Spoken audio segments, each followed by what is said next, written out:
দেখছেন স্কাই বার্তা নিউজ। খবর আপনাদের দেখাবো আমরা।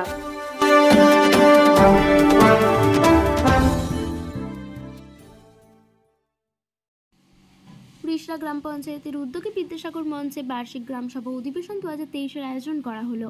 এই অনুষ্ঠানে উপস্থিত ছিলেন সিঙ্গুর বিধানসভার বিধায়ক ব্যাসরাম মান্না, রিষড়া গ্রাম পঞ্চায়েতের প্রধান পার্থ সরকার, উপপ্রধান মোহাম্মদ শাহজাদ হোসেন, পূর্ত সঞ্চালক গৌতম চক্রবর্তী, প্রাক্তন প্রধান গীতা দাস, অধিকারক পুলক সরকার, জেলা পরিষদের কর্মাধ্যক্ষ নিখিল চক্রবর্তী সহ আরও অন্যান্য বিশিষ্ট ব্যক্তিগণ। এদিন এই গ্রাম সভায় বাজেট পেশের পাশাপাশি মানুষের সিদ্ধান্তের প্রকল্পগুলিও অনুমোদন পেল। এর ফলে মানুষের পরিকাঠামোগত উন্নয়ন, যেমন রাস্তা, ড্রেন, স্কুল, কালভার্ট, এই সমস্ত কিছুর উন্নয়নের জন্য সরকার থেকে অর্থ বরাদ্দ করা হবে। এছাড়াও বিধবা ভাতা, বার্ধক্য ভাতা, প্রতিবন্ধী ভাতার ক্ষেত্রে ও সরকারি তালিকা অনুযায়ী অনুমোদন দেওয়া হবে এবং এই অনুমোদন অনুযায়ী সরকার এরকম বিভিন্ন খাতে অর্থ বরাদ্দ করবেন এবং রিষড়া গ্রাম পঞ্চায়েতের উন্নয়নমূলক কাজ করবেন। এটাই এদিন সবাই ঘোষণা করা হলো। এর পাশাপাশি এদিন বিশিষ্ট ব্যক্তিদের সংবর্ধনা জ্ঞাপন করার পাশাপাশি বয়স্ক ছোট ছোট ছেলে মেয়েদেরও সম্মান প্রদান করা হলো। এছাড়া এদিন বাচ্চাদের অঙ্কন প্রতিযোগিতাও আয়োজন করা হয় এবং এই প্রতিযোগিতার প্রথম, দ্বিতীয় ও তৃতীয় স্থানাধিকারী ছাত্রছাত্রীদের মন্ত্রী ব্যাসরাম মান্না পুরস্কার প্রদান করলেন। হুগলি থেকে বিশ্বজিৎ সাহার রিপোর্ট, স্কাই বার্তা নিউজ লাইভ। নানান রকম কাজকর্মের সাথে সাথে সাধারণ মানুষের জন্য আজকে জন্ম থেকে মৃত্যু পর্যন্ত প্রকল্প রূপায়ণ করেছে। আজকে ভাবতে পেরেছিলেন, এই যে বলেছিলাম যে নারীর ক্ষমতায়ন, নারীদের হাতে, মহিলাদের হাতে অর্থ পৌঁছানো ব্যবস্থা তিনি করলেন। আজকে আমাদের গ্রাম সভা চলছে। আজকে আমাদের মধ্যে উপস্থিত ছিলেন মাননীয় মুখ্যমন্ত্রী, মাননীয় মন্ত্রী বেচারাম মান্না মহাশয়, এবং আমাদের এখানে সকাল থেকে আঁকা প্রতিযোগিতা হয়েছে বাচ্চাদের নিয়ে, সেটা উনি সন্মাননা দিলেন। আর আগামী দিনে কি কাজ হবে সেই কাজগুলো আমরা আজকে সেটাই করেছি, যে আগামী দিনে কি কাজ করব, কি কাজ হয়েছে সেই বাজেটেও আমরা পেশ করেছি। এবং রাস্তায় যে আমাদের যে রিক্সার মধ্যে যা সুবিধা অসুবিধা ছিল অনেকটাই মিটে গেছে, আর বাকি বা যা আছে আমরা আগামী দিনে চেষ্টা করব ওই কাজগুলো করে দেওয়ার জন্য। আর আমাদের সাথে আমাদের মন্ত্রী আছেন এবং রাজ্য সরকার আছে, কোনো অসুবিধা হলে আমরা সহযোগিতা পাই, হেল্প পাই, আর আগামী দিনে পাবো, আর আমরা সব কাজ সম্পূর্ণ করতে পারবো এই আশা রেখেছি আমি। দাদা, নতুন বোর্ড আসার পর আপনাদের গ্রাম পঞ্চায়েতে কী কী কাজ হলো আর কী কী পেন্টিং করেছে? আমাদের নতুন বোর্ড হওয়ার পরে এই অনেকগুলো রাস্তা আমরা টেন্ডার করেছি এবং কাজও হয়েছে। আর এই আমাদের মেন রোড যেটা বামানহাটি রাস্তা, সেটা দিল্লি রোড থেকে আরম্ভ করে আপনার পঞ্চতলা পর্যন্ত আমরা সোলার লাইট লাগাচ্ছি এবং গেট হবে, দিল্লি রোডের মুখে একটা গেট হবে রিষড়া গ্রাম পঞ্চায়েতের আর পঞ্চতলা। তারপরে আমাদের এখানে রিষড়া গ্রাম পঞ্চায়েতের দু জায়গা আমাদের নেতাজি সুভাষচন্দ্র বসুর স্ট্যাচু বসছে, সেটা হচ্ছে আমাদের ইয়েতে সারদাপল্লী মোড়ে এবং আমাদের গ্রাম পঞ্চায়েতের পাশে।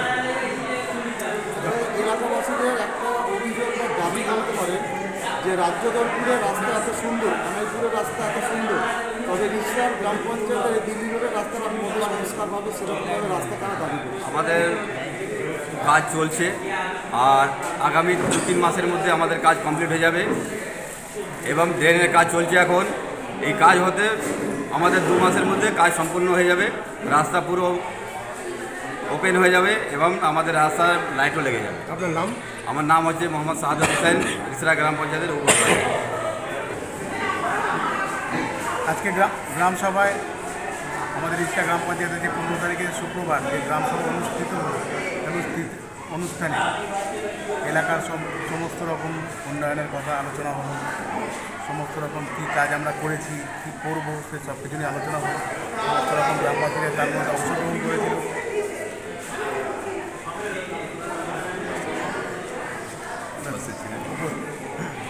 আজকে রিষড়া গ্রাম পঞ্চায়েতে সভা হলো, এতে অনেক শিশুদের, বয়স্কদের সম্বর্ধনা দিয়েছে, এই ব্যাপারে কি বলবো? এটা তো নতুন কিছু না, গ্রামসভা সরকারি নিয়মের মধ্যেই পড়ে যে বছরে একবার বার্ষিক গ্রামসভা করতে হবে। নিশ্চয়ই আপনারা লক্ষ্য করে দেখেছেন যে রিষড়া গ্রাম পঞ্চায়েত সফলতার সঙ্গে এটা বিগত দিনেও করে এসছে, আজও সেটা অনুষ্ঠিত হলো। আজকে আমাদের মধ্যে পশ্চিমবঙ্গ সরকারের মাননীয় মন্ত্রী বেচারাম মান্না ছিলেন। ওনার হাত দিয়ে আমরা অঙ্কন প্রতিযোগিতায় যারা প্রথম, দ্বিতীয়, তৃতীয় হয়েছে তাদের পুরস্কার প্রদান করলাম। এখানে প্রবীণ নাগরিক গুণীজন তাদেরকে তাদের পরামর্শ নিয়ে আমরা গ্রাম পঞ্চায়েত পরিচালনা করি। সেরকমই কয়েকজনকে নিয়ে এসে তাদেরকে সম্মান প্রদর্শন করা বা তাদেরকে সম্মান প্রদান করার অনুষ্ঠান এখানে অনুষ্ঠিত হলো। সর্বোপরি আগামী আর্থিক বছরে যে পরিকল্পনা গ্রহণ করা হয়েছে, যেগুলো পাড়া বৈঠকের মাধ্যমে এবং সংসদ সভার মাধ্যমে গ্রামসভায় উঠে এসছে, আমাদের অফিসিয়ালিভাবে সেই প্রতিবেদন পাঠ করে এখানে বাজেট পাস করা হলো এবং ওই প্রকল্পগুলোকে এই গ্রামসভার মাধ্যমে পাস করানো হলো, যেগুলো আগামী দিনে আমরা যে প্রকল্পগুলোকে বাস্তবায়িত করব সেই প্রকল্পগুলোকে আজকে এখানে পাস করিয়ে নেওয়া হলো গ্রামবাসীদের মধ্যে থেকে। এটা সরকারি নিয়ম, সেই নিয়ম অনুযায়ী এটা করা হবে। আজ মন্ত্রীমশাই বললেন যে রিষড়া গ্রাম পঞ্চায়েত একটা বড়, সব গ্রাম পঞ্চায়েতের মধ্যে অনেকগুলো কিছু কিছু জায়গায় কাজ পড়ে আছে, যেরকম রাস্তায় কিছু কিছু জায়গায় কাজ পড়ে, এই ব্যাপারে কী বলবেন? নিশ্চয়ই এটা রিষড়া গ্রাম পঞ্চায়েত এবং কানাইপুর গ্রাম পঞ্চায়েত 30 জন করে সদস্য নিয়ে দুটো গ্রাম পঞ্চায়েত হুগলি জেলার মধ্যে সদস্য সংখ্যায় সবথেকে বেশি দুটো গ্রাম পঞ্চায়েত। আর ভৌগোলিক অবস্থানের দিক দিয়ে দেখতে গেলে কানাইপুর গ্রাম পঞ্চায়েতের থেকেও আমাদের প্রায় 12 থেকে 13 কিলোমিটার আরও এলাকা বেশি। খুব স্বাভাবিকভাবে একদিকে উন্নয়ন করতে করতে অন্যদিকে রাস্তা খারাপ হয়। তবে আমার মনে হয় না যে আমাদের পশ্চিমবঙ্গ সরকার যেভাবে গ্রাম্য মানুষের দিকে নজর দিচ্ছেন, আমাদের মাননীয় মুখ্যমন্ত্রী যেভাবে 15 থেকে এই টাইম বেঁধে দিয়েছেন যে ফেব্রুয়ারি মাসের মধ্যে সমস্ত কাজ করে ফেলতে হবে। রিষড়া গ্রাম পঞ্চায়েতে রাজ্য সরকারও প্রচুর টাকা দিয়েছেন এবং জেলা পরিষদ থেকেও কাজ হচ্ছে, পঞ্চায়েত সমিতি থেকেও কাজ হচ্ছে। ফিনান্সের টাকা অলরেডি আমাদের অ্যালটমেন্ট আমরা পেয়ে গেছি। কত টাকা পাবো সেগুলো আমাদের টেন্ডার একেবারে প্রসেসিংয়ের মধ্যে। আমরা আশা করি ফেব্রুয়ারি লাগবে না, আমরা জানুয়ারি শেষের দিকে কাজগুলো সম্পূর্ণ করে ফেলব। আর রিষড়া গ্রাম পঞ্চায়েতে এরকম কোনো রাস্তা থাকবে না, এই মুহূর্তে কোনো রাস্তা নেই যেখানে জল জমে, কিন্তু যেগুলো সামান্য একটু রিপেয়ারিংয়ের প্রয়োজন সেগুলো নতুন করে দিচ্ছে আমাদের রাজ্য সরকার বা পঞ্চায়েতের তরফ থেকে, আমরা নতুন করে করছি। আমরা প্রতিজ্ঞাবদ্ধ যে মানুষকে পানীয় জল, রাস্তা, স্বাস্থ্য, শিক্ষা এবং রাস্তায় আলো, এগুলো সমস্তটা আমরা দিতে প্রতিজ্ঞাবদ্ধ এবং সেই পরিষেবা আমরা যতদূর পর্যন্ত আমাদের পক্ষ থেকে সম্ভব রাজ্য সরকারের সহযোগিতায় আমরা সেটা করে চলেছি। মন্ত্রীমশাই বললেন যে যদি আমাদের কোনো আশ্বাস দিচ্ছেন উনি যে আমার যদি কোনো দরকার লাগে সেটা আমরা রিষড়া গ্রাম পঞ্চায়েত দিকে হাতে এগিয়ে দেবো, কতটা আশাবাদ। সর্বোপরি যেটা বলি, উনি পশ্চিমবঙ্গ সরকারের মন্ত্রী হলেই আমাদের এই জেলার বাসিন্দা, আর দীর্ঘদিনে আমাদের এই হুগলি জেলার উনি পরিচিত নেতৃত্ব। আমরা যখনই ওনার কাছ থেকে কোনো পরামর্শ কিংবা সাহায্য চেয়েছি উনি তখনই আমাদের পাশে দাঁড়িয়েছেন। সেই কথারই পুনরাবৃত্তি উনি করলেন। অতীতেও ওনার সাহায্য পেয়েছি, ভবিষ্যতেও পাবো। আর শুধু একজন মন্ত্রী কেন, এটা মা মাটি মানুষের সরকার। আমাদের নেত্রী বাংলার মুখ্যমন্ত্রী মমতা বন্দ্যোপাধ্যায় একেবারে প্রান্তিক মানুষটাও যখন তার সাহায্য চান, মমতা বন্দ্যোপাধ্যায়ের নির্দেশে পুরো পশ্চিমবঙ্গ সরকার একেবারে প্রান্তিক মানুষের পাশে রয়েছে। কাজেই অসুবিধা হলে মন্ত্রী শুধু নয়, পুরো সরকারের যখন যেখানে আমাদের প্রয়োজন আমরা সাহায্য পাই, পরামর্শ পাই। আপনার নাম? গৌতম চক্রবর্তী, সঞ্চালক, রিষড়া গ্রাম পঞ্চায়েত।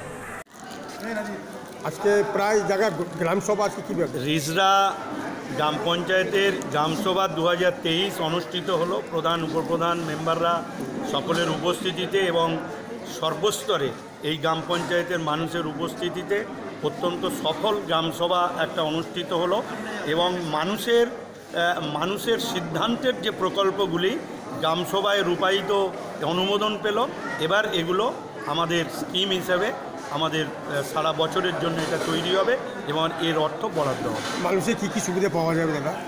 মানুষের এক হচ্ছে পরিকাঠামোগত উন্নয়ন, রাস্তা, ড্রেন, কালভার্ট এবং স্কুল, বিভিন্ন নির্মাণ ক্ষেত্রে যেরকম গুরুত্ব পাবে এবং বিধবা ভাতা, বার্ধক্য ভাতা, প্রতিবন্ধী ভাতা, এইসব বেনিফিশিয়ারিদের তালিকাটা এখানে অনুমোদন করবে। দাদা কিছু কিছু রাস্তা অনেক জায়গায় আপনার গ্যাপ করে আছে, মানে বর্ষা এলে খুবই ভয়ঙ্কর ব্যাপার। এ ব্যাপারে আমরা দ্রুত এই রাস্তা সারাবার চেষ্টা করছি।